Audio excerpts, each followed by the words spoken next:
Hi, this is Bill Hader. 1, 2, 3, 4.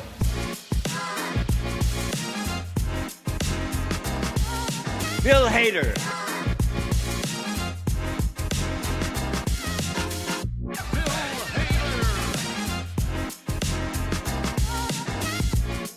Bill Hader. Welcome back to We Hard Hater, episode 25. I'm Deej Behrens, and I'm waiting by the phone.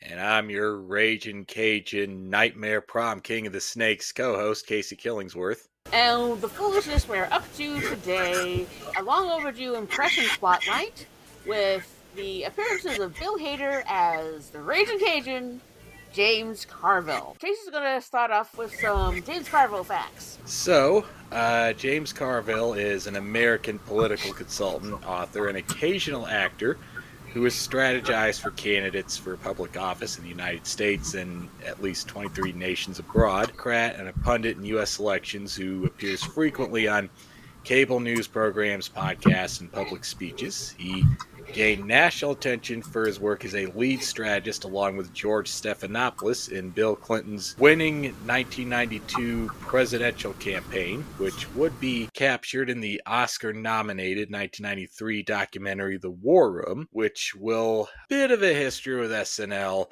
through other impressions. The year The War Room came out, Carville was portrayed on SNL by John Malkovich in a season 19 sketch opposite Phil Hartman as Bill Clinton and special guest Jan Hooks as Hillary Clinton. Carville also had a principal role crafting strategy for 3 unsuccessful Democratic Party presidential contenders, including Massachusetts Senator John Kerry in 2004, which would also be parodied in a sketch in SNL season 30 premiere with Ben Affleck playing Carville. He also strategized for New York Senator Hillary Clinton in 2008, and for Colorado State Senator, my home state, Senator Michael Bennet in 2020. He's married to longtime Republican and political consultant Mary Madeline. This is one of my favorite impressions that Bill does, and it's kind of nice to see evolution, which we'll comment on as we go. And before we get to all the fun, I'm going to play an actual clip of James Carville speaking. This was posted actually about 13 hours ago with James Carville on a podcast talking about Trump. Okay, so here is the actual James Carville. I'm being an amateur psychiatrist here, but I think those survivors of the Epstein stuff that met when he's in Congressman, a lot of them Republicans met with him. I think she was affected by that. I really did. I do too. And you don't know. I'm not suggesting there's anything in her past that she's ever been, had unwarranted advances. Maybe that has something to do with it. Her district is getting clobbered by Trump policies. I know that district is basically northwest Georgia. Think of Chattanooga suburbs, maybe some northern and western Atlanta suburbs. Like I know Berry College is in there, which is the largest college campus in the entire United States. They're not even close. And they're heavily reliant on Medicaid, Medicare. They're heavily reliant on SNAP. It's not it's very white, but it's not the most prosperous part of Georgia by any means. And maybe just to build up had just been enough for her. Maybe she just stood there and says, hey, look, she's like in her late 40s. In a way that you and I had at that time in our lives, maybe she had the thing is, what am I doing with myself? Look, why am I giving my allegiance to these people who literally don't give a shit about me? And that's what the Republicans in Congress, she found out ahead of what they're all finding out now. And this is what's really at it. Trump does not give a shit about the Republican Party. Okay, so that is modern James Carville. And not quite as animated as the SNL, but of course, with Saturday Night Live, the impressions are often very heightened, let's say. Yeah, and but I believe that clip was talking about, how Marjorie Taylor Greene has all of a sudden done like a 180 over the Epstein files. So she's gone from crazy space lasers to I'm resigning. Right, and just to add a quick thing, this is an impression, but it's a little bit more of a character than an impression. And it is an impression that's mostly been done on Weekend Update, which means most of these have been based on political humor, and most political humor is based on things that happen in the news that specific week because of SNL's topical nature. So that alone makes these kind of hard to talk about for the context that you may or may not need for it. But ultimately, you really won't need any context for this because it's just a silly character. His very first appearance, September 17th, 2009, a very special Weekend Update Thursday that they're doing prior to the season beginning. So in this case, it would be before season 35. And he is talking about the 2012 election and the Tea Party protesters. The lines that get me the most is he thinks the protesters are crazy, and he knows crazy. And that his looks. I see this in the mirror every morning and I think, yep, that's a good look. I mean, come on, I look like a Skeletor. Not unusual. And I believe, can't remember myself, when did John Mulaney start SNL? Oh, he started in 2008. Okay, and this, so it was the year before. Yeah. Yeah, Okay. and this wasn't the first time they'd ever do a Weekend Update Thursday. They did him in 08, 09, 2012. And in February 2001, Jimmy and Tina did what were called at that time Weekend Update Primetime Extras. This is when NBC was like competing with Survivor and the Nielsen's for sweeps. Right. And they'd air like a 40-minute episode of Friends and like a 20-minute mini episode of SNL that was like 2/3 Weekend Update jokes, which is what these are too. But the at least the 09 and 2012 ones, and maybe the 08 ones, you can find them online and view them in full if you're willing to pay like $1.99 an episode for them. So Do tell that there's a John Mulaney influence because there's reference to a midget. It's like when a midget stands next to a smart car. You ain't tall, midget. You just clever. Sorry, yeah, that got me a little more than it should have. There didn't seem to be a whole lot to this writing-wise, but Bill's performance put it over. It's an early version of this impression. You know, it's the first time he did this impression, not the first Weekend Update Thursday, so it's more animated vocally than physically. Yeah. Although, aside from like the shaky shoulders, laugh, and giggle, that's the one hook he has, and then later on the next hook would be jokes about how he looks like a living skeleton. Yeah, there isn't much to this. He's just calling the Tea Party protesters crazy because he knows crazy, and the White House shouldn't engage with crazy people. There's no moderates in the GOP. Yeah.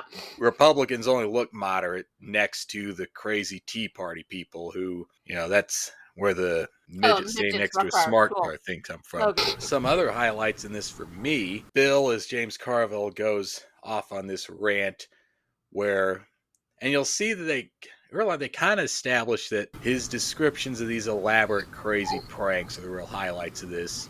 So Bill, as Carville, goes off on a rant about how Joe Wilson should be kidnapped and dumped inside an Eyes Wide Shut party where they just stare at him till he cries. Probably one of my favorite parts of this, since I introed the show with part of my intro to the show is from this. The White House shouldn't engage with these crazy Tea Party Republicans. someone says, hey, let's hear from the creepy janitor who fought in Vietnam. I bet he has a good suggestion for prom theme. Get your boutonniere on, Seth, because you're going to a nightmare prom.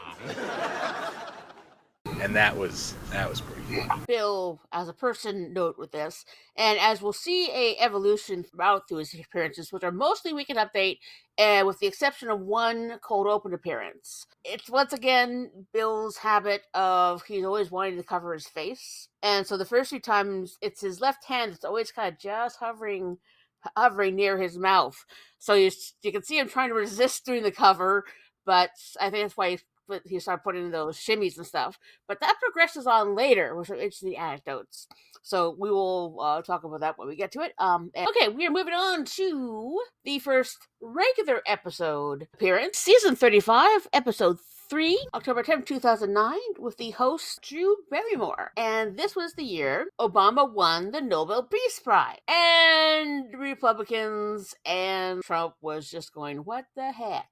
That really adds on to what's been happening today, when just earlier this year, Trump was basically campaigning for the Nobel Peace Prize, which is, you don't campaign for the Nobel Peace Prize. Because, like they say, it's only 4 guys in Norway who apparently only speak troll, according to James Carville. It's like guys named Gern and Blern. Republicans will wake up. They sit up in bed in the morning. The first thing they say is, no!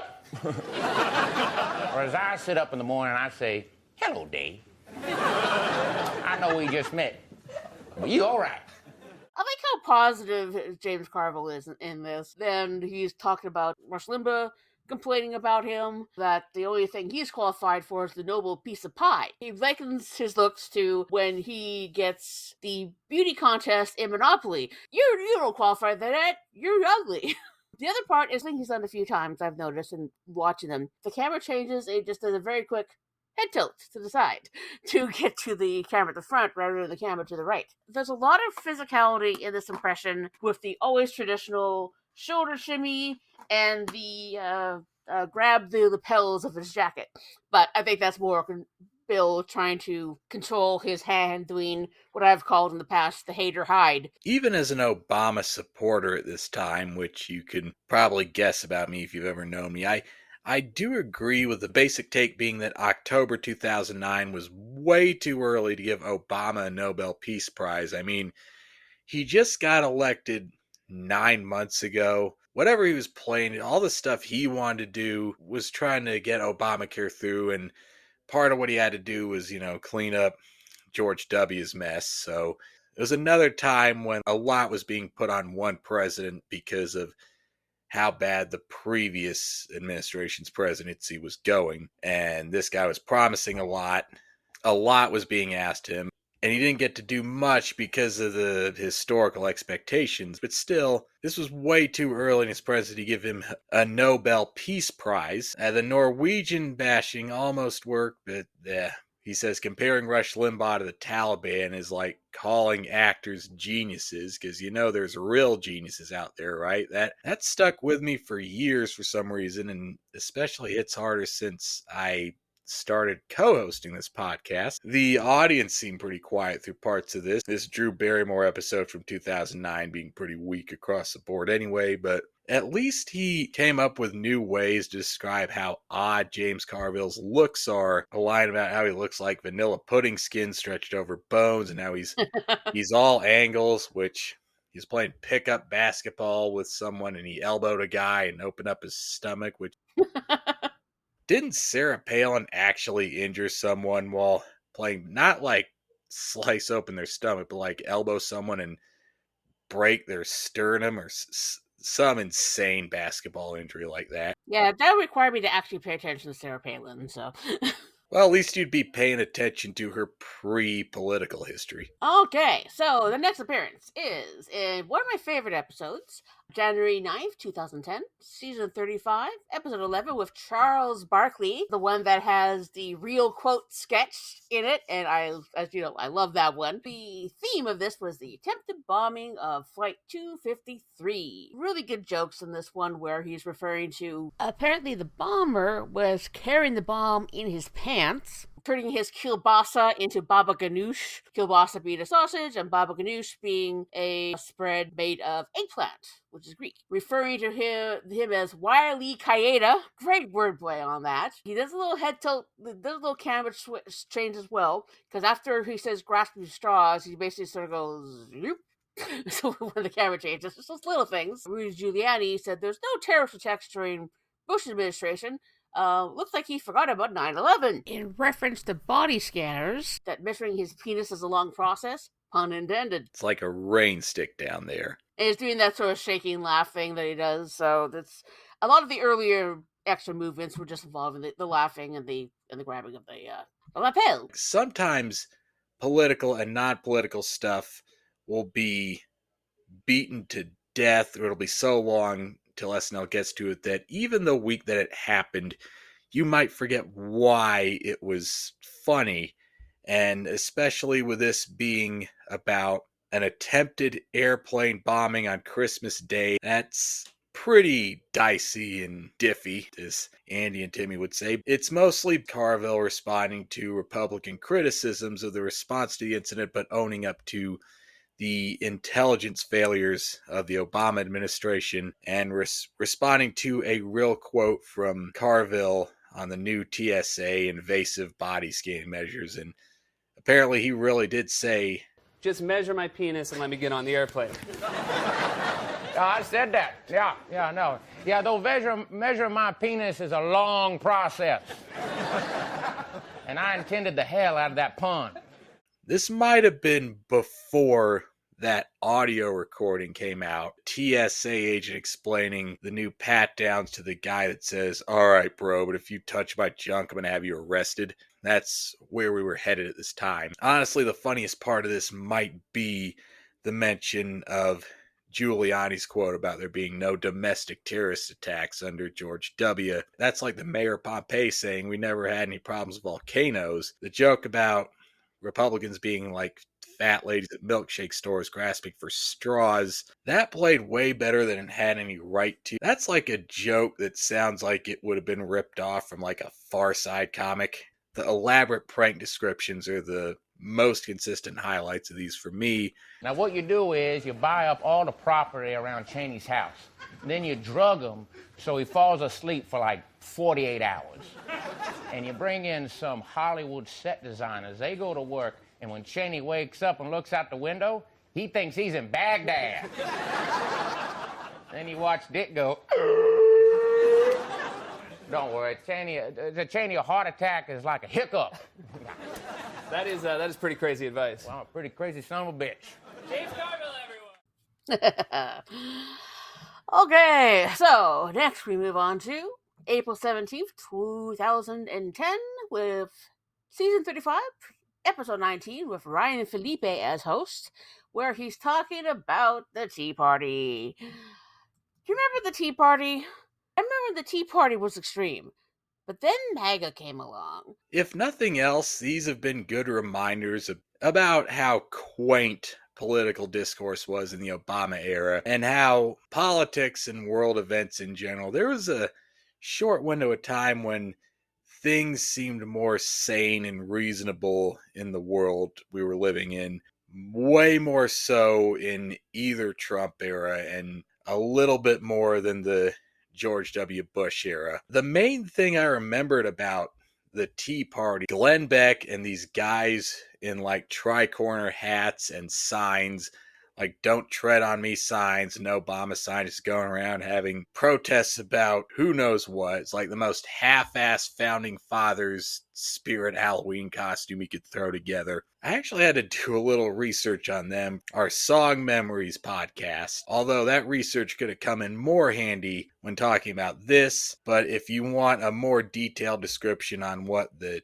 Taxed Enough Already or Tea Party was about, you can listen to that episode. His looks part, he looks like a Cajun golem, describes how he apparently scares babies. And I know I scare babies, but I can laugh about it, you know. I'm sorry, you scare babies? Do I scare? Yes. Now look, if you got a baby at home, hold it up to the TV. Hold it up there.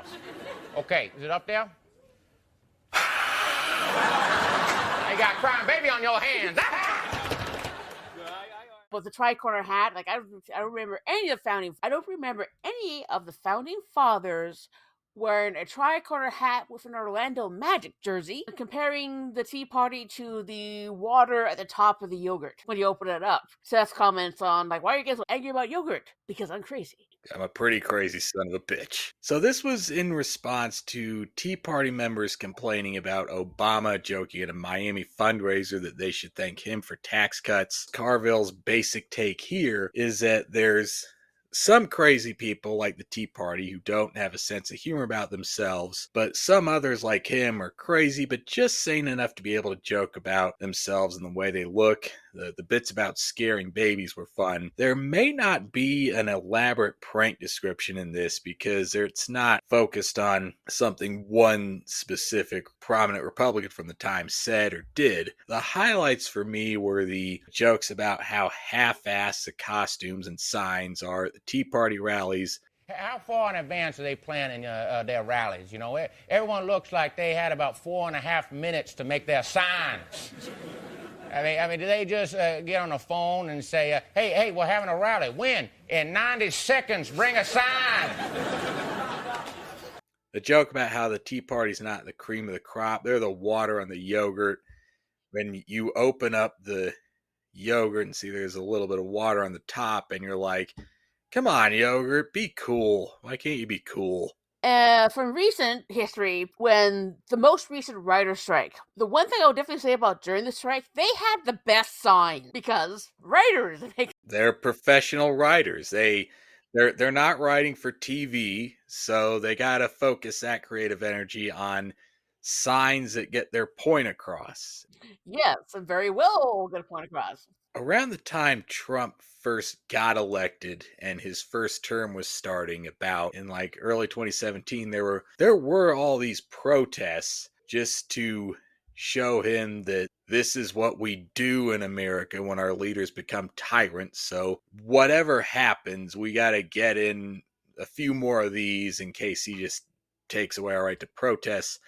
And I did see a picture on Facebook or some form of social media of a guy at a protest holding up a sign that said, "Normally I'm not a big sign guy, but geez." The next appearance we're going to talk about is, surprise, surprise, another update feature from the John Hamm and Rihanna episode from October 30th, 2010. Another general election one about the upcoming midterms. So this was in response to polls indicating gains for Republicans in the House and Senate in the midterms, and Mr. Carville's unafraid and unthreatened by Tea Party members taking a majority in the House, because here in the States, Congress is for creeps and losers anyway, and there's no way that they'll take the Senate because senators are smart and thoughtful, and these kookalooks, as Bill calls him. Like, is that even a real phrase? Because he's said it twice at this point. I don't know. Maybe it's just something he's made up for Carville.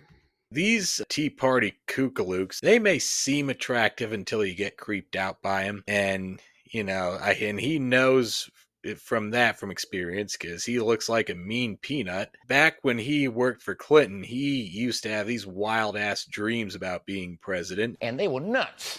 In one dream, my vice president was a smart aleck possum, and every night, he and I would get high. It was a funny dream, but it wouldn't be good for the country. No. That's what it'd be like electing these Tea Partiers. You know, the House in general, Congress is like a waiting room for jury duty and a family reunion for just weird uncles. Then he goes on to a rant about how, like, Congress is the fun, kooky parents one of your friends had growing up. They'll let you stay up late and watch Cinemax, and then one night you're over there, they don't have any food except for expired peanut butter, maybe like vodka and one slice of cheese in the fridge, and they're fighting, and their dog's like 50 years old and looking at you weird, and you're like, this is kind of creeping me out. I want to go home. So if you elect these Tea Partiers to take the House, because there's no way they're going to take the Senate, then you'll be calling up Harry Reid and asking him, Dad, can you come pick me up? That fun, kooky, creepy parents rant dragged a little bit, but this one was pretty short. Maybe it's just the length of this that keeps it off YouTube as a standalone clip, but somehow the stuff about Congress being full of creeps and losers held up way better over the years than any of us could have expected, but it's starting to hold up not as great since, like, even Marjorie Taylor Greene's turning on Trump now. But we move on to January 15th, 2011. Still in season 36, on to episode 12, with Gwyneth Paltrow. This time, he is not in Weekend Update. he's in the cold open. The theme of this is during the time, I guess, Fox News was trying to be civil, because they call this embracing civility. Bill as Carville, Abby Elliott as Rachel Maddow, which is one of her best impressions, Bobby Moynihan as Sean Hannity, Jason Sudeikis doing his fabulous Glenn Beck, Kristen Wiig as Greta Van Susteren, the thing that she does with her mouth, because I guess the real person may have had a stroke, and her like kind of like the John K. Chen did. So it's like she kind of talks with one side with one side of her mouth, but that also, whatever she says left to right, that side of the mouth that she's talking with always changes, which is a nice touch. And then we have Nassim Pedrad as Michelle Malkin, who I'm not entirely familiar with. The other guys I do know reasonably well. And of all of the panel, Glenn Beck is just not into it. Glenn Beck. Hello, Glenn. I do not like this. I do not. You promised you'd try, Glenn. Fine. It's so wonderful to be here. Trying to be PC, trying to be civil, and it just makes no sense. Carville comes in, being his usual wacky, charming self. There's one point where he's kind of getting right in Glenn Beck's face, and at one point at the end of it, Carville boops Glenn Beck's nose. There's one comment that gets Sean Hannity foaming at the mouth. We ate at a vegan restaurant, which is nice because that means no animals got hurt. And that's important because animals are really just people with fur. A chalkboard is nothing and sacred. What really got Glenn in particular is look who's just in your studio, which brings in Abby Elliott as Rachel Maddow using Glenn Beck's chalkboard. Well, and it he is freaks accurate out. in that from what little Yes. bits and pieces and of apparently cable that is news the end I've of seen the civility over the experiment, past 25 and years, I'm a millennial. I get most of my news online and from social media, not from cable news like my parents' generation, but from what I have seen, it does accurately capture what I've seen from their interviews, in that CNN and MSNBC do conduct reasonable, respectful, and calm interviews where both hosts and sentences get to finish their sentences and don't talk over each other. They get to complete their thoughts, whereas Fox News just features debates where people just shout over one another. The Sean Hannity, his show used to be Hannity and Colmes. Colmes was like the token liberal for everyone to just beat up on and punch down on and just verbally berate until he left that show. And the biggest laugh I got of this was probably from Bobby Sean Hannity foaming at the mouth, and that visual always stayed with me. I also got a kick out of the chalkboard thing, even if it played out for a couple beats too long. And then I went and got an x-ray. Then I went to a hospital and using Obamacare, I got a free x-ray. I didn't need one, but if the government's going to pay for it, I'm going to take it. Tells Glenn Beck to not interrupt. It's not polite to cut someone off. You should let people finish their sentences.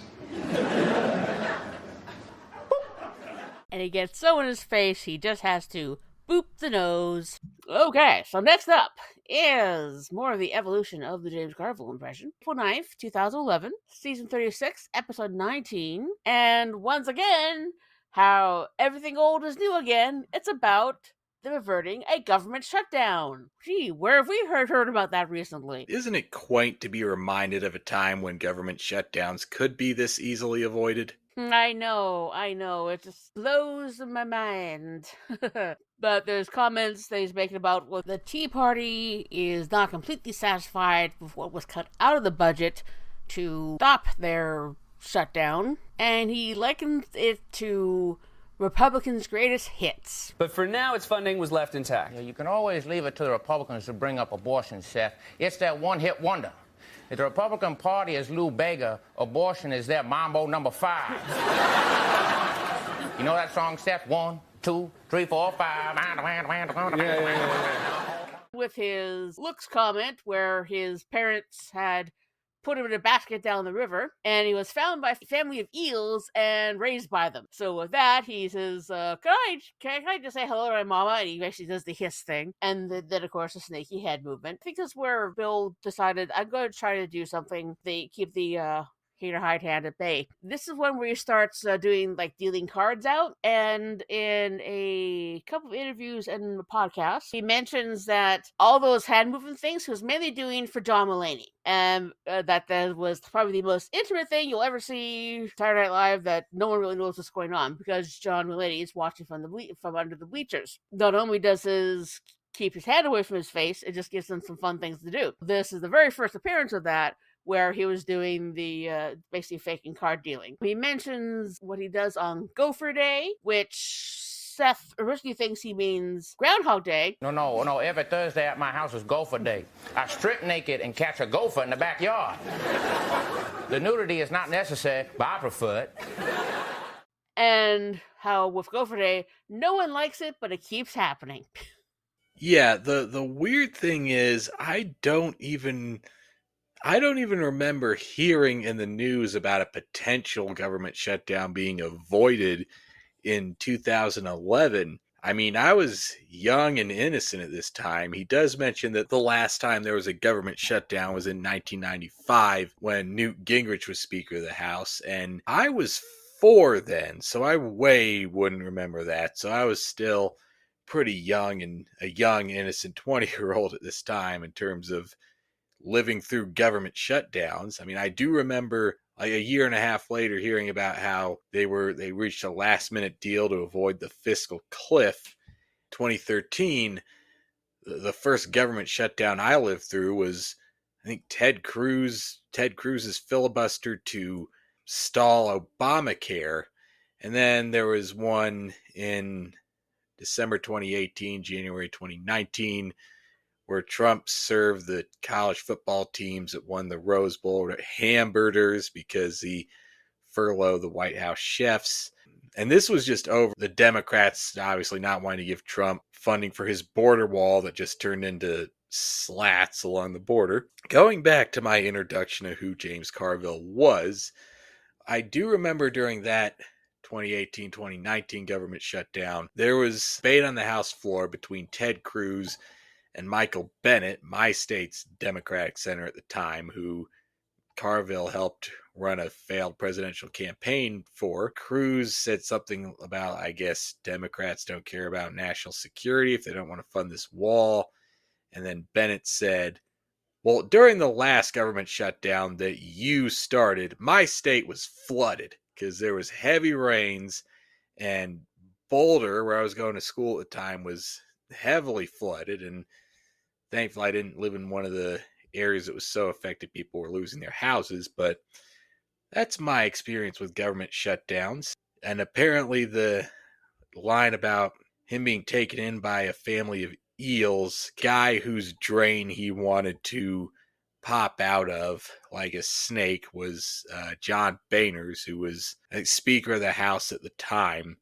And it was a delightfully absurd way to end this. He did go all out in terms of physical comedy. He kind of ups the air drumming on this, and does mention in the beginning that the last government shutdown was when he met a young intern named Monica. So I guess this is one that you won't find on YouTube as a standalone clip, because of the constant quoting of the actual lyrics from Lou Bega's Mambo Number 5. But it was another short, odd one that you may not remember the context for, but it was pretty funny and pretty absurd.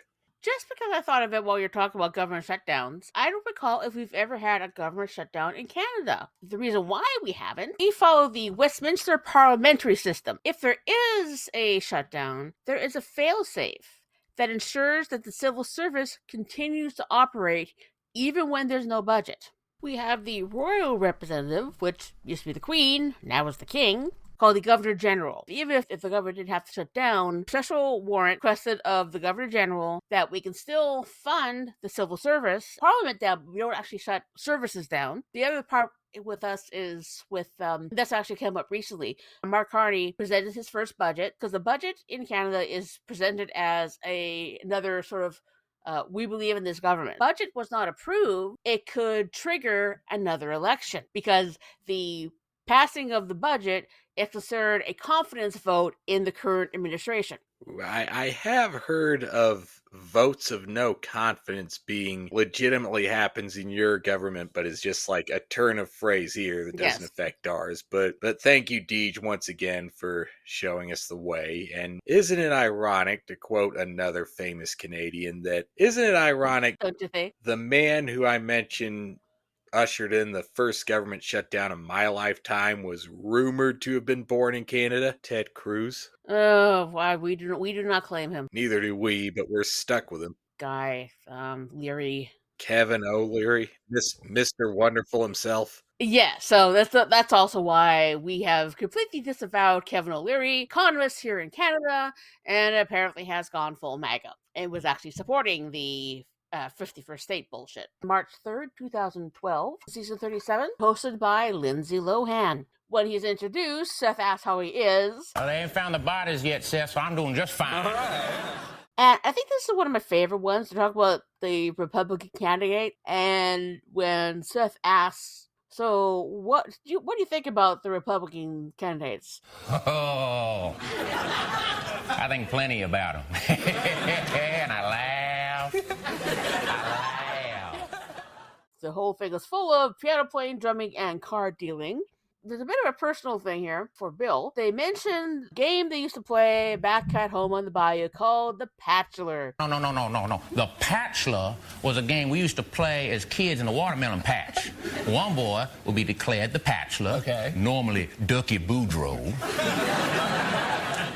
And the rest of us would dress up our watermelons and string bikinis, and the Patchler would pick one to be his wife. Ducky Boudreaux, which is a slight variation on Duffy Boudreaux, who is his longtime friend since high school and has also done writing with him on Barry and Documentary Now. One of the things they have one thing in development for HBO that they haven't really had any details come out yet, and Duffy's been doing some other writing on himself. So it's kind of nice to have a little tribute to one of his very best friends. Then he's talking about what he did with Newt Gingrich. So the prank was he put an ad out in a personal ad out saying that he's looking for a powerful political one who looks like a pile of gray. The trick is to get him out on a boat while they're on a date. In this one, he gets some help from his alligator friend. And he gets up, lifts up a sundress, and shows him what he refers to as his Harry Connick Jr. And why does he call it that? Because it's a talented little Cajun. And so apparently it also looks like him without glasses. Jumped over the boat and got eaten by the alligators, or so he thought. And at the end, he starts putting on lipstick that he's getting rid of a date with John Boehner. That stuff plus the absurd neck dancing he does kind of made this feel like a Stefan sketch done in a southern accent, but that ending was really fun and maybe my favorite elaborate prank description yet, and this is the loosest he's ever been with this impression. This started out in response to one specific thing from that week's news cycle where this young female law student gave a speech before Congress advocating for free birth control to be provided. So Rush Limbaugh on his national radio show called her a slut and said that if she's using this free government-provided health care, she should post porn videos of herself on the internet. And it's not something they spent a whole lot of time in this, probably because based the cold open of it the previous week on this incident where Taran Killam played Rush Limbaugh, but it was all about how his sponsors pulled out.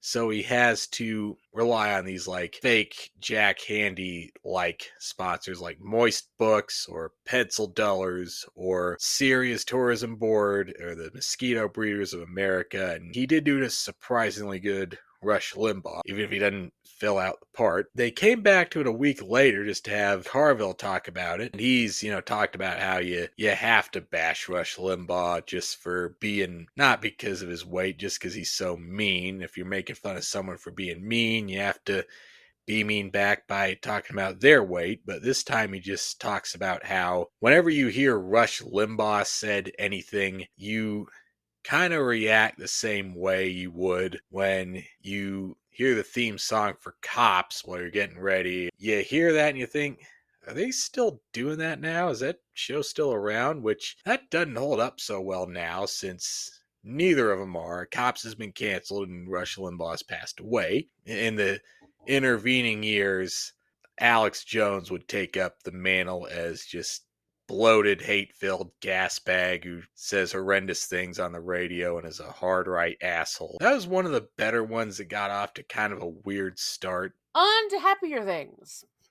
We are on to the next appearance, Kid Update Thursday, where they're talking about the speech by Bill Clinton at the Democratic National Convention. This is one where he does the hand play, builds it up to where's the most use. Because I know me, is he first like playing the piano and then dealing cards, and then he's doing the drums, and he actually does like a stick flip, throwing the stick in the air and then catching it. It's really amping it up there with the subject matter. He was Bill Clinton's campaign manager, so he knows quite a lot about Bill Clinton. I liked his opening joke about resembling a fist. Carville starts out talking about how boring this election and the conventions were in 2012. He's got a point there when you consider every subsequent election in this country, in my country, that we've had since. I mean, Obama and Romney, yeah, that wasn't too wild. He mentions the only thing that we learned about the GOP candidates is that they parents and hardships like everyone else. For example, Carville's dad was a blind preacher and his mother was a water moccasin. And for hardships, he mentioned that he worked 3 jobs in high school. 2 of them were gravedigger, and that's how he lost his virginity. And he immediately exuded this control over the crowd, pounced on a potential horrified reaction before it even audibly happened. Oh, go on, laugh at the weirdo. Laugh at the weirdo, all right. But that's still not a reason that you should vote for me. He was expecting a wave of horrified groans that didn't fully materialize. They seemed horrified into silence, like they didn't know how to react. And they knew that this wasn't a regular episode. This was a thing airing in prime time, and suddenly they were more confused. They can't really put the same warning in front of every SNL compilation holiday special.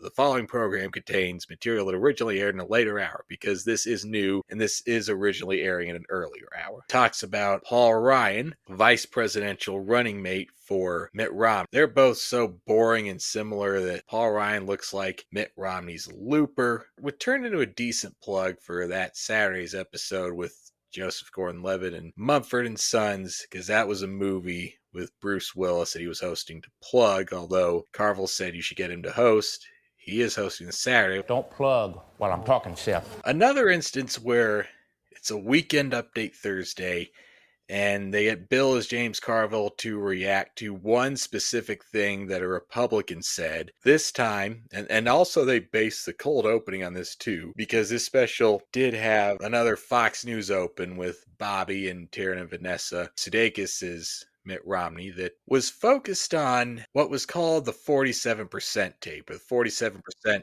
comment, which I vaguely remember from the time, but have to Google to get a little bit more context on. The 47% comment refers to Mitt Romney's statement in a 2012 campaign fundraiser video where he said that 47% of Americans were dependent on the government, would not pay income tax, and would vote for President Obama no matter what. The remarks were criticized for being out of touch and conflating different groups, as the actual percentage of people paying no federal income tax in 2011 was 46%, a group that included many low-income working families and elderly people who paid other taxes like payroll taxes. Yeah, he got a lot of backlash. Oh, he said they're dependent upon government. They believe that they are victims. They believe the government has a responsibility to care for them. And naturally, the real Mitt Romney got a lot of backlash for how dismissive toward almost half the population voting in this election those comments seemed. And in the cold open of this weekend update Thursday, it had Sudeikis as Romney saying, as long as I'm sure no one's recording this, is that a camera you have, sir? No? Okay, so I'm just going to say the 47% of people I'm referring to as black people. 4 years later, when the leaked hidden camera recording of the next Republican candidate turned out to be him on an Access Hollywood bus saying, when you're a star, they'll let you do it. You can do whatever you want. More quaint things. Carville's response to the 47% tape was Mitt Romney shouldn't hide the fact that he's rich. Just act rich, wear a big top hat and a cape and pace around in front of a giant globe, cackling and doing this with his hands.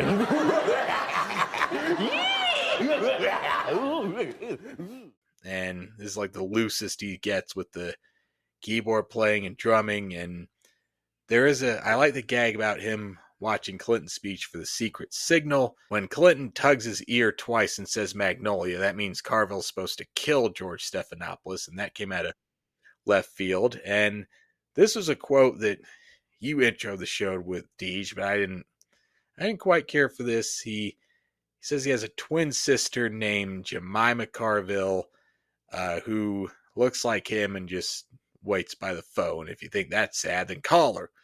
But he said if he could, he'd vote for Obama twice, once coming in and once coming out.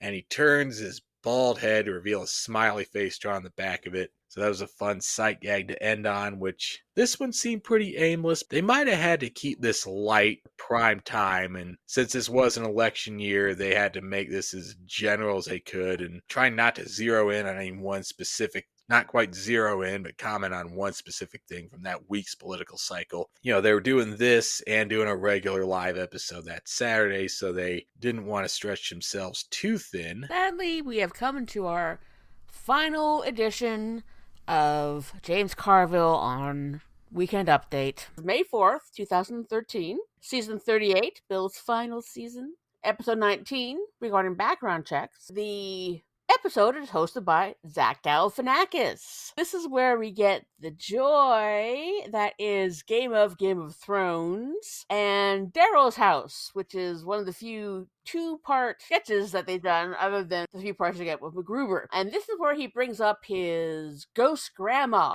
My Grandma Carville is a ghost who never leaves my side. Ain't that right, Grandma? What's that? What did you say? What? Well, you are a very special lady. Grandma died peacefully being killed by a fan boat, which counts for peacefully in Louisiana. And he mentioned about his old friend Alligator Joe, who is an actual alligator. It's background checks for guns. That's what we're talking about. This one, he's doing rolling dice, aside from the card dealing, and one part he also does like a record scratch. Seth asked Carville, so what would you do about gun control? I would dress up like a rifle, okay? And then I would go over to Wayne LaPierre's house, and I'd sneak in. Now, how would you sneak in? Oh, I had Grandma Carville go through the mail slot and unlock the door from the other side. She's a ghost. You the head chef. Got it. So I sneak in, and I put a pillow over his face. And he thrashed around for a minute. He goes, what the? And then I lift it up, and he see me in my rifle costume, and I say, I guess guns do kill people. Yeah, that was a great one of these to end on. I think you hit on all the highlights, and this is Bill's last time doing this impression on SNL because it was last year, one of his last episodes as a cast member. Just the right time to introduce Granny Carville and all this other madness, and I'm not even going to bother to question why background checks for guns in the news that heavily that week, other than Obama's trying to get it through Congress, but that's something that's long overdue in this country. But there are a couple of things I like. He talks about how he looks like a bullet. If you own a gun store, would you like... I mean, if this guy can walk out of a gun store without answering some questions, something has gone wrong. I mean, they make me answer 5 questions at the deli. The Republicans used to walk all over Obama. Now they just walk through him like he's a ghost, like, whoop. Just, that got me. And there's a line about Republicans pretending they won when they clearly didn't is something else that holds up a bit too well today. Yeah, this was a great one to end on. A proposal at the time is people doing their own reference checks. It's like doing your own prostate exam. Basically, you just end up being the guy with his finger up his butt. That's all the SNL there is to this, but there is one more part of this James Carville impression that we do have to talk about, so I'll... After SNL, he did the series created with Seth and Fred, documentary now, the first episode of season 2 called The Bunker, which was their take on the War Room, which is about the campaign leading up to Bill Clinton's presidential win. The episode follows two fictional cutthroat political strategists, Teddy Redbones, which is this show's version of Carville, Alvin Panagoulias, played by Fred, George Stephanopoulos version of that. And they're running a campaign for an Ohio governor. The new candidate running against the incumbent is not great.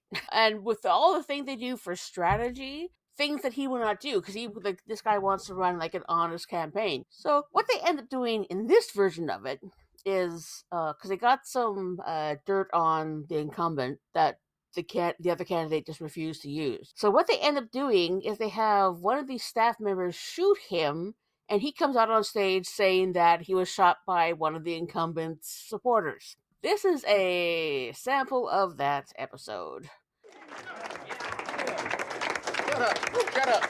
Shut up. I'm gonna cry now. It's gonna be a weird cry. This all started with a bet in a restaurant. Is that right? A bet that we could get anyone elected to anything. And we did. This was never about the state of Ohio or Ben Herndon. It's about what we did.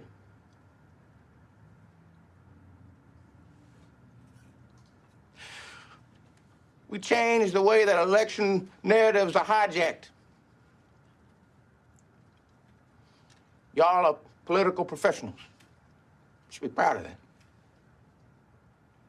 I'm proud of you. You love your work. And you learned a lot.